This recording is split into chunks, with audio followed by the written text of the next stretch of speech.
Raj TV நேயர்களுக்கு வணக்கம் and welcome to நடிகர் திலகம் சாவித்ரி. நம்ம நிகழ்ச்சியில் சாவித்ரி அவர்களுடைய திரைப்பயணத்தில் நடந்த பல சுவாரஸ்யமான விஷயங்கள்லாம் பார்த்துட்ருக்கோம். இன்றைக்கி நிகழ்ச்சியிலையும் உங்களுக்காகவே இன்னும் பல அற்புதமான விஷயங்கள்லாம் காத்துட்ருக்கு. வாங்க நம்ம நிகழ்ச்சிக்குள்ளே போகலாம்.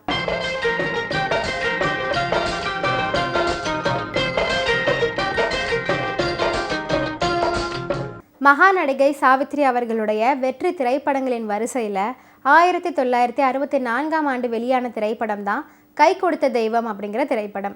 இயக்குனர் திலகம் KS கோபாலகிருஷ்ணன் அவர்களின் இயக்கத்தில் உருவான இந்த திரைப்படத்தில் நடிகர் திலகம் சிவாஜி கணேசன், நடிகர் திலகம் Savitri, SS Rajendran, KR Vijaya, Nadigavel MR Radha, CID Shakuntala போன்ற பல அற்புதமான நடிகர்கள்லாம் நடிச்சிருக்காங்க.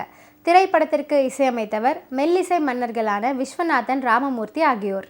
இந்த கை கொடுத்த தெய்வம் திரைப்படத்தில் KSGயின் வசனங்கள் உணர்ச்சி மிகுந்ததாக இருந்துச்சு. நெஞ்சிலிருந்து பீரிட்டு கொண்டு வரும். அதை சொல்லும் போதே படபடவென்று பொழிந்து தள்ளிவிடுவார். ஒவ்வொரு ஒத்திகையிலும் வெவ்வேறு யோசனைகள் சொல்லுவார். தாளம் பிசகாமல் பாடம் கற்றுக்கொள்வதை போல உன்னிப்பாக கவனித்து கொள்ள வேண்டும். இல்லாவிட்டால் ஒரே குழப்பமாகிவிடும். KSG நடித்து காட்டும் பாணியே தனியாக இருக்கும். அவருடைய திறமை, பலவீனம் இரண்டுமே இப்படி நடிப்பவர்களை தன்வயப்படுத்துவதுதான். கை கொடுத்த தெய்வம் திரைப்படத்தில் கோகிலாவாக வாழ்ந்த என் நடிப்பை பாராட்டி எனக்கு ஆயிரக்கணக்கான கடிதங்கள் வந்தன அப்படின்னு சாவித்ரி அவர்கள் பெருமையாக பதிவு பண்ணியிருக்காங்க. கை கொடுத்த தெய்வம் திரைப்படத்தில் நடிகர் SV ரங்காராவ் அவர்களும் மகாதேவன் அப்படிங்கிற கேரக்டரில் நடிச்சிருக்காரு. அவர் ஏற்று நடித்த எந்த கதாபாத்திரங்களையும் எந்த திரைப்படத்திலையும் குறை சொல்லவே முடியாது.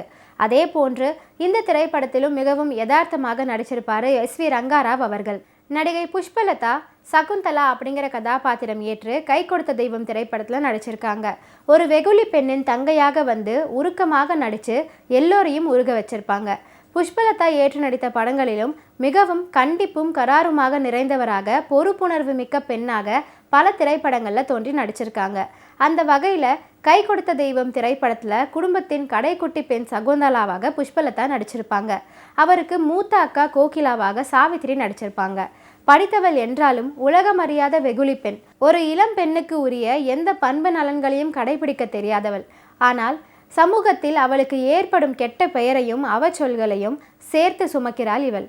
தங்கை கோகிலாவின் நடவடிக்கையினால பாதிக்கப்பட்ட அண்ணன் SS ராஜேந்திரன் ஊராரின் பேச்சுக்கு பயந்து மான அவமானங்களை பெரிதாக எண்ணி வீட்டையும் ஊரையும் உறவுகளையும் துறந்து கண்காணாமல் ஓடி போயிடுறான். ஏராளமான சொத்துக்கள் இருந்த போதும் மகள் கோகிலாவின் பொருட்டு ஊரார் ஏற்படுத்திய பழியால் மரியாதை இழந்து விரக்தி மனப்பான்மையுடன் இருக்கும் தந்தையாக SV ரங்காராவ் அவர்கள் நடிச்சிருப்பார்.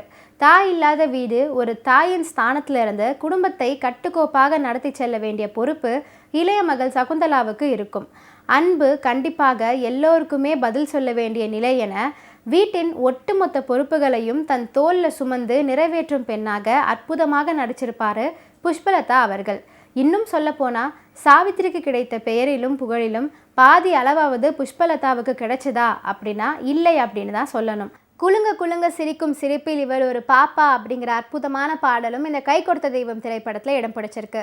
கவிஞர் கண்ணதாசன் எழுதி மெல்லிசை மன்னர்கள் விஸ்வநாதன் மற்றும் ராமமூர்த்தி இசையமைப்பில் P சுசீலா மற்றும் LR ஈஸ்வரி குழுவினர் பாடிய அற்புதமான பாடல் தான் இது. சாவித்ரியின் சிரிப்புடன் இந்த பாடல் ஒலிக்கும்.